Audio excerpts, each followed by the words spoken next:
Instead of seeing the audience as judgmental and grading me, a situation where I could never succeed, I began to see myself as sharing something with the audience. The energy, instead of coming at me, was going out from me to them as a gift. I felt like my voice was a conduit for what other people had created, the composers. Welcome to BrainStorm by Us Against Alzheimer's, a patient-centered nonprofit organization. Your host, Meryl Comer, is a co-founder, 24-year caregiver, an Emmy Award-winning journalist, and the author of the New York Times bestseller, Slow Dancing with a Stranger. This is BrainStorm, and I'm Meryl Comer. Our guest is world-renowned soprano and global arts health advocate, Renée Fleming. She is the editor of the new anthology, Music and Mind, Harnessing the Arts for Health and Wellness. Welcome, Renée. Thank you for joining us. Wonderful to be with you, Meryl. You're celebrated worldwide as a superstar. Can you share your personal journey to becoming a leading advocate for research at that intersection of arts and health? I can. It goes back a long way because what I've done my whole career is really challenging. We sing without microphones. It's physically quite demanding. Also, we're judged with a yardstick that is centuries old.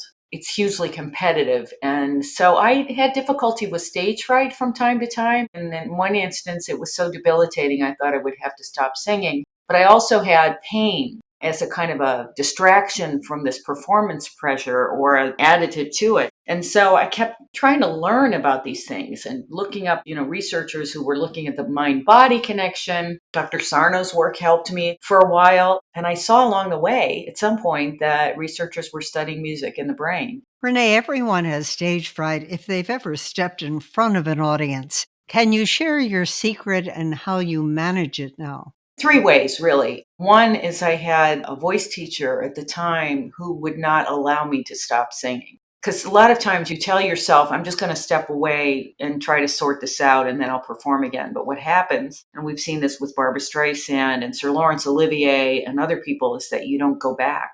People knew that I had to keep going. And then I also had therapy to understand the underlying root of it.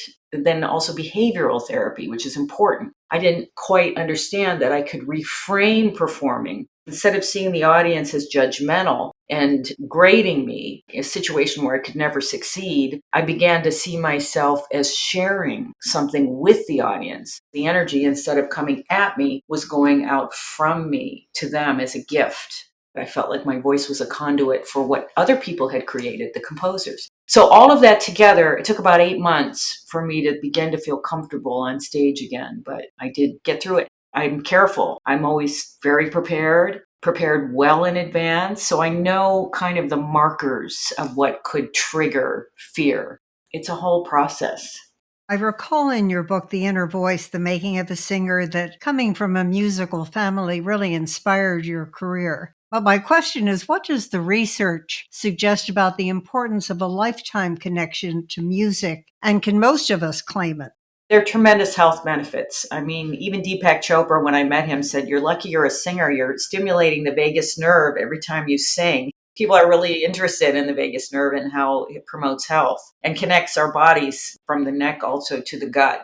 There's no question that artistic pursuits are helpful. In fact, this past January 1st, I made a promise to myself this year that I would not get sucked into the anxiety and worry about, literally, you could spend all day long on your news feed and never leave your apartment or your home. And I said, no, I'm going to give myself the gift every day of doing something I love that's creative or artistic. And I can't tell you how much happier I am, whether it's going to an art museum, reading novels, going to theater, which I absolutely love, going to, of course, operas and concerts, but also walking in nature every day, getting outside and smelling that air, especially where we live. It's so beautiful. So I'm so happy that I made this promise to myself. It's made a huge difference in my state of mind. Much less anxiety, not falling into depression. As individuals, we can only do what we can do. It doesn't help any of the problems in the world for us to be miserable. Renée, thank you for sharing something so personal. In your opinion, what do the arts and science share in common?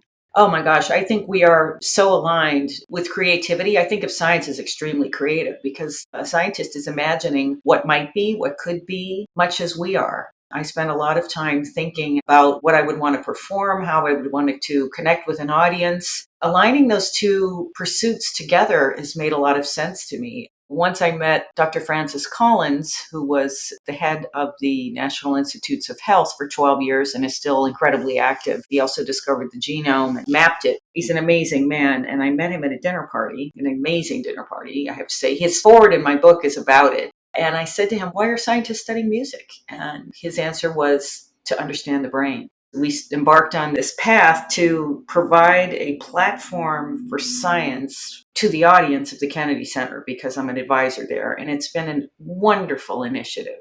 We just announced the first winners of the Renée Fleming Investigator Awards, in which a young scientist pairs with an artist in a piece of year-long research. That's kind of creating the pipeline for this collaborative effort. Can you share some of the interesting subjects that they've been awarded to study? There's one on hip hop and ADHD, for instance, and so exciting. Yeah, the caregivers is for dementia patients and rhythm, EEG and dance, for instance. And a lot of what's enabled us to have high level research is technology, is the fMRI. I was in an fMRI study. And the fourth winner is it's a heart rate variability and live music research project. But we need a pipeline with really powerful, rigorous, and evidence-based results so that we can eventually embed artistic interventions and therapists in healthcare. Now, the brain reportedly lights up like a Christmas tree with music. Have they figured out what genre turns someone on, or does it matter? So it's interesting that music actually is embedded in all the known mapped areas of the brain and has more impact on the brain than any other activity. This is what I learned from Dr. Collins. And I think it's because it's so complicated. Engaging with music, especially playing music, utilizes all of our hearing, but also anticipation. It's an incredibly complex activity using your motor skills to play something and translate it from say, reading music from sight. And it's also been with us since before speech. We've been artistic creatures forever. And so I think those things really make a huge difference. And genre is not part of the equation. It's what you like. It's what appeals to you. It's what you need in a given moment. A lot of us use music for exercise, for instance, to maintain tempo, to increase tempo, etc. We also use it to calm down. We use it while we're cooking. We use it for events, family events. We also use it for war sometimes. It can be inspirational for people who have to do something that requires a huge amount of courage. And in fact, I have to laugh because if I go into a store and I hear some irritating high voice with a generic pop song, I think somebody must have done market research that I'm going to buy more if I'm hearing this in the background. Your early collaboration with the NIH included being part of the emerging research, which, as you mentioned, was really made possible by the advances in brain imaging. As an artist, what did you learn about your brain on music and the creative process? Well, it was really interesting because, in noting also that memory is incredibly important for music, all of our major events are remembered that way. And I picked a song that is powerful to me. I've always loved folk music. I find it has a direct connection to my heart. So I picked The Water is Wide and repeated that in the fMRI machine. So this particular experiment at the NIH had me singing, speaking, and imagining singing. And the scientists who were looking at the results, because this was a 2-hour long experiment in the fMRI, and I just told myself being in this machine is not so different from flying economy on a small plane. So it really didn't bother me. But I basically said that imagining singing was harder and more active. It impacted more parts of my brain than the other two activities. And they surmised that because I sing all the time as a professional, that the singing wasn't difficult for me. And imagining singing took more focus and more concentration. The next experiment should have been do the same thing with a non-singer and see what happens. As co-chair of the NeuroArts Blueprint Advisory Council, why is it important to explore the science and neurology behind what most of us think is a subjective experience? I mean, for many, it feels like a no-brainer. Right. People think of it as entertainment, which is why this work was often referred to as soft science. But the evidence-based and rigor of the research itself is incredibly important. In our system, it takes the double-blind studies and all of that for it to be deemed really effective. So that's really important. And the NeuroArts blueprint, what I love about it is it's extremely ambitious. And I would say the umbrella that they are talking about includes every aesthetic experience. So it's a much larger umbrella, which is why nature, visual arts, architecture are all under this, dance, of course, are all under this umbrella of activity, doodling even. I love Susan Meg Salmon and Ivy Ross's book, Your Brain on Art, that was a bestseller last year. So I'm now an advisor and co-chair of their project. And if I did my book again now, it probably would be broader, but at least we have everything represented in the book. Anna Deere Smith's chapter on theater, Liz Diller on architecture, and of course, Mark Morris and David Leventhal on dance. I would say that the NeuroArts blueprint seeks to create a field, and a proper field, like one that brings together all the siloed parts into something that's infinitely more effective. Climate change was not a field 20 years ago, and now of course it is.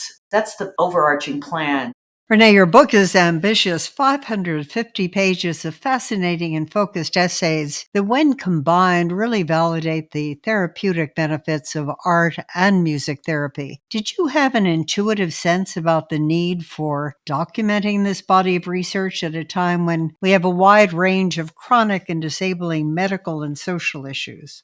What I thought is that it's unique in the sense that it is so broad and it brings everything together. So I thought it would be a document, almost a textbook for the snapshot of where we are now with the field. Never having done this, obviously, I didn't know how hard it would be. I didn't know how much time it would take. And I didn't know how ambitious the book was. It's really intended to be rather this breadth of various players in this field, including performing arts venues and artists and researchers and institutions, gives the audience for the book a chance to kind of pick and choose. Because the pillars are childhood development and aging, disorders of aging, mental health, and pain research, I would say, is also so important right now. And you can go in and kind of look at the table of contents and say, I'm interested in education, so I want to learn about what is really happening with music education. So all of these opportunities are there. Or what does Yo-Yo Ma think about creativity and indigenous culture or the climate? And all of the artists get to write whatever they want to talk about. It was such a labor of love. It was a wonderful, wonderful process and pursuit. Our guest, Renée Fleming, world-renowned soprano and WHO Global Arts and Health Ambassador. Her new anthology, Music and Mind, Harnessing the Arts for Health and Wellness. In part 2 of our conversation, we explore the universal healing elements of music and art therapies for relief from pain, anxiety, depression, as well as its capacity to reawaken those lost deep in dementia.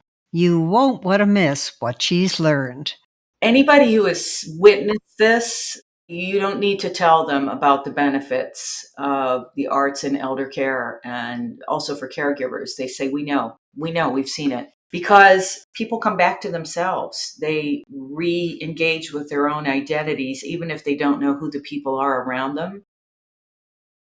They can remember all the lyrics to songs that they sang when they were young. And it is quite extraordinary. And there are researchers who are trying to sustain the benefits from this engagement. That's it for this edition. I'm Meryl Comer. Thank you for brainstorming with us. On BrainStorm, we interview top experts in dementia research and brain health. But we know you're the experts on the Alzheimer's journey, which is why we invite your participation in our A-list. By joining and taking periodic surveys, you're helping inform healthcare providers, policymakers, and other leaders in the field about your experience and what matters most to you. It only takes a few minutes of your time. Join the A-list and see how it feels to be heard. Support for BrainStorm by Us Against Alzheimer's comes from Genentech. Genentech is prepared to ask tough questions to help tackle the root causes of systemic inequities in healthcare. Subscribe to BrainStorm on your favorite podcast platform and join us on the first and third Tuesday of every month.